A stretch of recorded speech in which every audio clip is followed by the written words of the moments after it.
Hello students, today's topic is a thing of beauty, जो लिखी है जॉन केट्स ने।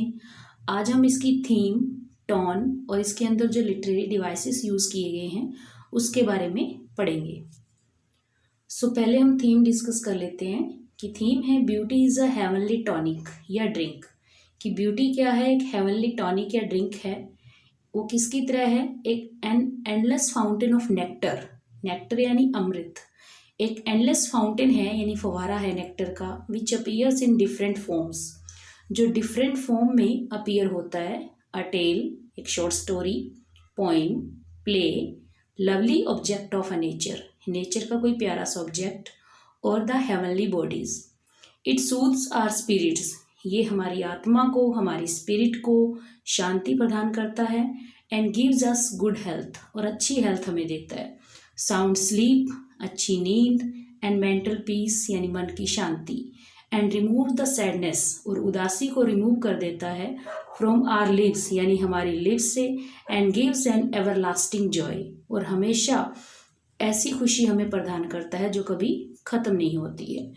अब टोन की बात करें, टोन क्या है इसकी? प्लेजेंट एंड ऑप्टिमिस्टिक है, यानी खुशियों से भरी हुई है।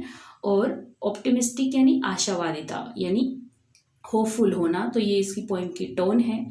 अब यहाँ पर जैनर राइम स्कीम की बात करें तो थिंग ऑफ ब्यूटी है, जो एक रोमांटिक जैनर से बिलोंग करती है। ये जो पोइम है रिटन इन राइमिंग कपलेट्स के अंदर लिखी गई है। And the rhyme scheme is AABBCC, ये इसकी राइम स्कीम बनती है। तो आज हमने थीम, टोन और जैनर राइम स्कीम के बारे में पढ़ा कि क्या क्या इसके अंदर यूज किया गया है। अब हम इसके लिटरेरी डिवाइसेस की बात कर लेते हैं। जैसे फर्स्ट है एलिट्रेशन। एलिट्रेशन क्या होता है? इसमें कॉन्सोनेंट साउंड है जो at the start of two word which are close in series, यानी कॉन्सोनेंट साउंड यानी कॉन्सोनेंट लेटर रिपीट होते हैं। जैसे कि नोबल नेचर में NN रिपीट हो रहा है। कूलिंग कवर्ट यानी CC, तो ये क्या है? यहाँ पर कॉन्सोनेंट, यहाँ पर वर्ड लेटर रिपीट हो रहे हैं, तो यहाँ पर हमारा एलिट्रेशन बन जाता है। मेटाफर क्या होता है? Metaphor is a figure of speech that makes a comparison, जो कि दो अनलाइक चीज़ों के बीच में कंपैरिजन बनाता है। जैसे कि the pall, dark spirits, endless fountain of immortal drink, wreathing a flowery band. तो ये क्या है? यहाँ पर मेटाफर यूज किया गया है। ट्रांसफर्ड एपिथेट क्या होता है? Figure of speech in which a modifier, usually an adjective, qualifies a noun other than the person or thing it is actually describing। यानी ट्रांसफर्ड एपिथेट वो होता है जो नाउन को एडजेक्टिव उसको मॉडिफाई कर रहा है, एक्सप्लेन कर रहा है। जैसे unhealthy and over darken ways, यानी अनहेल्दी एंड ओवर डार्कन, ये क्या है? हमारे एडजेक्टिव है। वेज यानी नाउन हो गया, तो यानी नाउन को मॉडिफाई कर रहे हैं ये। ग्लूमी डेज, ग्लूमी यहाँ पे एडजेक्टिव हो गया और डेज नाउन हो गया, तो ये डेज को मॉडिफाई कर रहा है कि कैसे डेज हैं? सैडनेस वाले। फिर आता है पर्सोनिफिकेशन। पर्सोनिफिकेशन एक पोएटिक डिवाइस है जहाँ पर एनिमल्स, प्लांट्स या इवन इनएनिमेट ऑब्जेक्ट्स होते हैं आर गिवन ह्यूमन क्वालिटीज, यानी उनके अंदर मानवीय गुणों को डाला जाता है। जैसे shape of beauty, shape of beauty के अंदर क्या है? पर्सोनिफिकेशन है। एंटीथेसिस क्या होता है? अपोजिट वर्ड्स होते हैं जो मतलब प्लेस टुगेदर होते हैं। जैसे ओल्ड एंड यंग, यानी ओल्ड पुराना, यंग यानी न्यूली या जवान, ओल्ड यानी बुढ़ापा।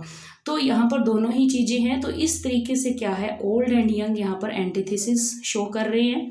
Imagery, the usage of verbal images, usage of verbal images describe A concept, यानी जो एक कंसेप्ट को डिस्क्राइब करता है, यानी जो यहाँ पर एक वर्बल इमेज हमारे सामने क्रिएट करता है। जैसे sprouting a shady boon, sprouting a shady boon, daffodils with the green world they live इन।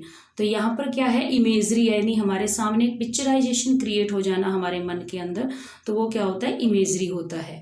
फिर होता है anaphora. Anaphora use of same words in two consecutive lines, यानी सेम वर्ड दो लगातार लाइन के अंदर रिपीट हो रहे हैं। जैसे of noble nature, of all the unhealthy, यानी दोनों लाइनें किससे शुरू हो रही हैं? ऑफ से, तो यहाँ पर हमारा एनाफोरा हो जाता है। Imagery creating a sensory effect of beautiful things lined up in a string, यानी एक सेंसरी इफेक्ट क्रिएट करना। जैसे कि a flowery band to bind us, daffodils in green world, clear rills, grandeur of dooms, cooling covert, endless fountain of eternal drinks. तो इन सब के अंदर क्या है, एक इमेजरी है जो कि एक सेंसरी इफेक्ट यहाँ पर ब्यूटीफुल थिंग्स का क्रिएट कर रहे हैं। यानी एक फ्लावरी बैंड है जो हमें इस धरती से बांधे रखता है। डैफोडिल्स यानी ग्रीन वर्ल्ड के अंदर, यानी जंगल के अंदर। क्लियर रिल्स यानी स्मॉल स्ट्रीम, नदियाँ, छोटी छोटी नदियाँ। ग्रैंडर ऑफ डूम्स और कूलिंग कवर्ड, ये सारे क्या है यहाँ पर इमेजरी क्रिएट कर रहे हैं। फिर है इन्वर्जन, यानी normal order of words is reverse, यानी वर्ड्स का जो नॉर्मल ऑर्डर होता है उसको रिवर्स होने को इन्वर्जन कहते हैं। जैसे are we wreathing a flowery band, यानी जो ह्यूमन बीइंग और नेचर आपस में क्या है, जुड़े हुए हैं, एक दूसरे के पूरक हैं वो। तो यहाँ पर ये जो लाइन है यहाँ पर इन्वर्जन को क्रिएट कर रही है। फिर है oxymoron, a figure of speech in which apparently contradictory terms appear in conjunction, यानी जो कॉन्ट्राडिक्टरी टर्म्स हैं वो यहाँ पर अपीयर होती है। जैसे माइटी डेड, माइटी डेड, ये दोनों क्या है, कॉन्ट्राडिक्टरी वर्ड्स हैं जो कि एक ऑक्सीमोरोन यहाँ पर डिनोट कर रहे हैं। तो इस तरीके से ये थे हमारे literary devices. I hope it will clear to all. So thank you.